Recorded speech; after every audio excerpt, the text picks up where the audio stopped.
Dan Dickau here on the ISO on the Gonzaga Nation Media Network, giving a quick preview of both the Western and Eastern Conference Finals in the NBA playoffs. I've really enjoyed watching these NBA playoffs up till now. There's been some terrific performances, some big-time games. If you just look back at the conference semifinals, two of the series went to game sixes.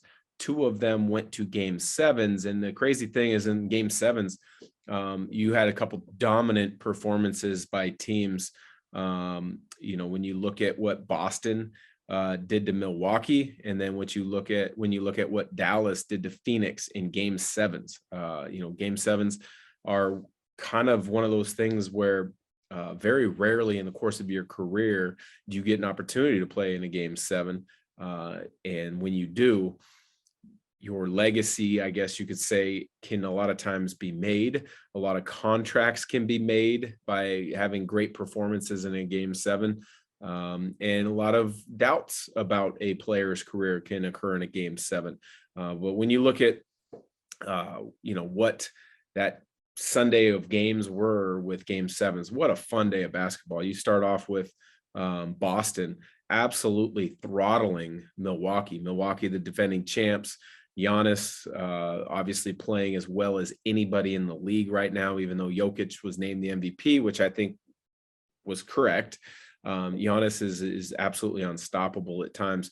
The Bucks missed Chris Middleton. They just did, flat out. They needed one more scorer, a guy who could get to the mid-range, whether it's in 1-2 dribble pull-up actions, whether it's in curl cuts, whether it's in spacing, knockdown threes. They missed him, but really fun series to watch. But when you look at it, I think just the defense of Boston was the difference. You look at Marcus Smart getting that, kind of setting that tone, and then when you see the other guys that come in, they were executing every type of situation and game plan philosophy that Ime Udoka had implemented. You look at Peyton Pritchard comes off the bench, it plays really well in game seven. You look at Grant Williams. I talk about having that kind of monumental game for your career where you can earn an enormous contract, where you can kind of cement your place in the league. I think Grant Williams, even though I don't think he needed any validity to his career of being in the NBA, I think it really proved that he was ready for the moment, knocking down all those threes. I think you look at Jaylen Brown continuing to buy in on the defensive end of the floor. Jason Tatum has started to buy in the defensive end of the floor under Udoka, but another magical performance offensively in that series from Jason Tatum. When you look at a couple years ago, that NBA draft where Markelle Fultz went number one, you just kind of scratch your head. Like, Danny Ainge knew what he was doing. I've always thought Danny was one of the best at evaluating talent and kind of maneuvering and manipulating trades, especially through the draft day. He did that when he was able to get Ray Allen and Kevin Garnett before they won their championships. But he was spectacular in finding a way to get Jason Tatum in that draft day, because I agreed. I thought he was the best scorer. I thought he was the best all-around player. And when you couple that with the work ethic that he has, he's proven that he's a top 5, top 8 type talent for sure in the NBA right now. He's going to be in the conversations for all NBA and MVPs for quite some time. When you look at Miami, they obviously closed out Philadelphia. James Harden just doesn't look himself. He kind of looks disinterested. Doc Rivers got some backlash, but I don't think that's necessary, because when you have a player like Harden who plays the way he does and has struggled to appear and make an impact in the biggest games in the playoffs in his career, and then you couple that with the craziness of the Ben Simmons saga from last year, I mean, what more can you work through as a head coach? It's really disappointing and frustrating. Golden State obviously closed out going to the Western Conference now. Golden State closed out Memphis. Ja Morant was out with that bone bruise. I don't think it really would have made much of a difference, because Golden State looks like they are back to being the dynasty type team that they were a few years back. a lot of that has to do with Klay Thompson was terrific in game 6. He's looking and moving more like the Klay Thompson of old. And you couple that with Steph Curry playing extremely well. And then the emergence of Jordan Poole, which has been well documented over the second half of the season, and in particular, some big games in the playoffs. They just know how to win. They've got the experience. They've got the belief. They're a fun team to watch. And Dallas absolutely throttling Phoenix on Phoenix's home court. I really like Chris Paul's game. I think he is a all-time point guard.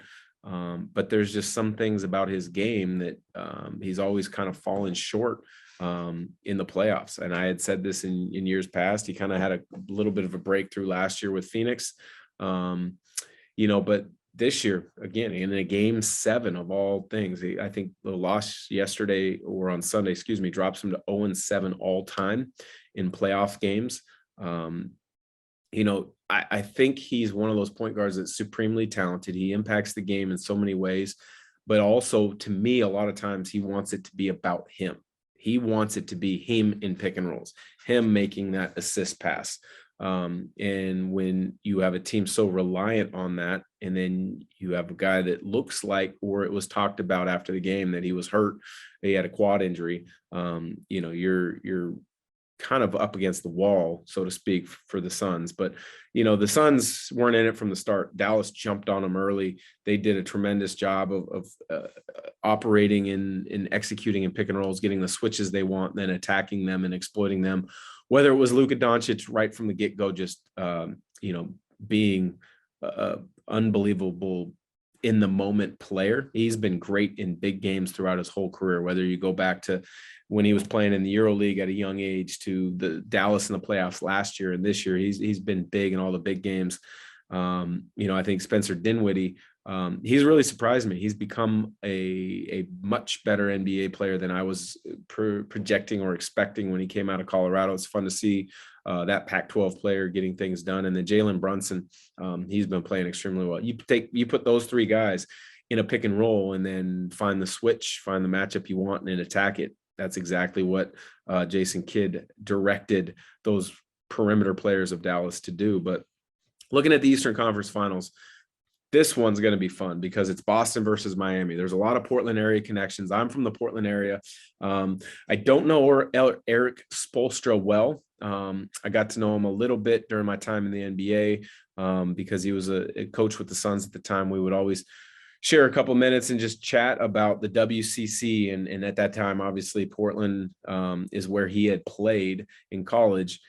He was professing a lot of pride for the Portland Pilots, and obviously he was happy for Gonzaga's success and getting to know him, talking about some of the battles that he had in the West Coast Conference and how he had kind of moved his career forward and then followed the league since then was fun. But what more can you say about the career that he's carved out, starting as a video coordinator to now one of the best head coaches in the NBA? Again, it's going to be a fun matchup because he's from Portland. The Eastern Conference final opponent, the Boston Celtics, are led by another Portland native friend of mine, Ime Udoka. We played pickup games all around Portland during high school and during college, and we were teammates in the NBA at one point. And he's leading Boston in their resurgent second half of the season where they've been dominant at times. It's been fun to watch because when you look at the staff that he's assembled, it's a ton of Portland connections. Damon Stoudemire, who's been on the ISO in the past. You look at Ben Sullivan, who's from Lake Oswego High School, played at University of Portland. He's been on the ISO in the past. Aaron Miles, another Portland guy, went to Jefferson High School, then Kansas. He's on the staff. You look at Peyton Pritchard. He's playing extremely well from the Portland area. So anybody from the Northwest, and in particular Portland, is going to have a lot of fun watching this series. But, Boston's got tremendous firepower with Tatum, Jaylen Brown, and then they've got great defensive capabilities on that side of the floor to really shut things down with Marcus Smart. Grant Williams played extremely well in that game 7 against Milwaukee in the victory. But I think at this point of a series and deep into the playoffs, it goes to how dominant can your stars be? We saw it with Luka Doncic in Game 7 against Phoenix, and you also saw it with Tatum. So I think it really comes down to, for this Boston-Miami matchup, who is going to be the better of the two stars. When you look at Miami, the star that comes to mind is Jimmy Butler. He's not a superstar that scores it the way that a lot of guys can and do, but he'll give you 24, 25, but his defense and how he impacts the game in all different facets makes you know that he's their guy. Bam Adebayo's a guy that Boston has to do a good job of taking care of. And Kyle Lowry, I mean, shoot, he's in like year 14 or something in the NBA. All he does is win. He has figured out and carved out a niche in the NBA and really figured out what it takes to win. And every team that he's been on in recent memory has had that kind of bulldog mentality that he's played with, and they win. So I'm going to pick Boston in this series. I think it's going to go 6 or 7 games. If I have to absolutely commit to one, I'm going to say Boston in 7. And I think the difference maker will be Jason Tatum. So that's going to be, again, as I said, a fun game, fun series for anybody that's connected to the Northwest and in Portland. But I've got Boston in 7. And you head to the Western Conference. You look at the Eastern Conference. I mentioned a lot of defensive focus. Lowry and Jimmy Butler. Boston's played so well. I think on the flip side for the Western Conference, this is going to be a fun one because it's two teams that can just flat out score the basketball. The Dallas Mavericks and the Golden State Warriors, and they do it in some different ways. I think Golden State, they've got Steph that's going to run a lot of pick and rolls, a lot of dribble handoff actions, but they do it by playing for and making plays for each other. They're tremendous with their off the ball actions, their screenings, the angles they play with, the spacing. Draymond Green is a playmaker at a lot of different times and a lot of places on the floor. Klay Thompson looks more and more like himself. Jordan Poole has absolutely emerged as a big time player. You're getting contributions across the board. The one question mark you see though is, do they have another perimeter wing to maybe slow down Luka Doncic defensively? Because that's where the GPT Gary Payton Jr. Injury, that it doesn't sound like he's going to be back and ready for the conference finals, is hurting or will hurt Golden State, because he can give you great energy on the defensive end and really kind of slow one of the 3 main perimeter players of Dallas down, being Dinwiddie, Doncic, and Brunson. But I think Golden State, the question becomes, who guards Luka Doncic? Is it Poole? Is it Klay Thompson? And that's going to be a fun one to watch and keep an eye out for. And then on the flip side for Dallas, there were times this year where they were number 1 in the league in points per possession and in offensive rating.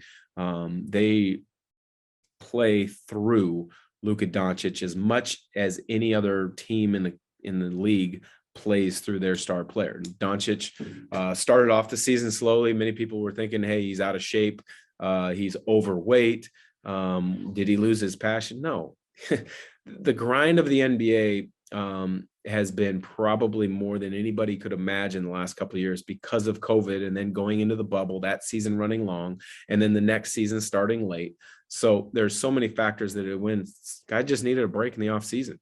And I'm sure that the Dallas front office, the organization, and Doncic had a plan and an understanding for how they were hoping this season to go, with him working his way into shape and everything kind of coming together, and it's worked out perfectly. I mean, you win a Game 7 and Doncic is so dominant, I don't think you can look back and complain at anything that happened early in the season. But when you look at Dallas, they play with great spacing as well offensively. I think their actions are a lot more simple than Golden State, and much of it is because, as I alluded to earlier, they're going to keep it simple. They're going to play out a lot of pick and rolls with the defender that they're looking to spotlight, try to force a switch, and then exploit that mismatch. And you're going to see it with Luka Doncic. You're going to see it with Jalen Brunson. You're going to see it with Spencer Dinwiddie quite a bit. They don't have a tremendous low post scoring presence, but I think when you look throughout the course of the season with every team in the league, there's very few that do. Even Jokic and Embiid step out catch it a lot of times on that mid block. It's not as big of an issue as it would have been in years past. But I think the question for Dallas is, can they slow down Steph Curry? Because he's playing unbelievably well right now. I don't know. And this was a critique of Jalen Brunson when he came in the league. Is he quick enough to guard some of the better perimeter players? Well, he's proved that he can, but Steph Curry is one of the all-time greats, and Steph Curry is playing at an extremely high level. So I think the question for Dallas comes down to, can they slow down Steph Curry without allowing one of those other wings, being Klay Thompson, Jordan Poole, to really get going themselves? So my prediction, my pick, I've got Golden State in 6. I think this is going to be a fun series to watch. I think it's going to be a high-scoring series. But all in all, I think the NBA is in a great place. All 4 teams that are at this point in the season right now, in the playoffs with the conference finals, none of them were in the conference finals a season ago. So I think it really shows you the balance throughout the league over the last couple of years, that so many teams, you stay healthy, maybe you make one trade that kind of bolsters your roster a little bit, and you've got a chance to make rapid improvement in this league. So there you have it. I've got the Celtics in 7 and the Golden State Warriors in 6. I do know this is going to be a fun next 10 days, 2 weeks of basketball with conference finals. So for the ISO on the Gonzaga Nation Media Network, thanks for listening. I'm your host, Dan Dickau.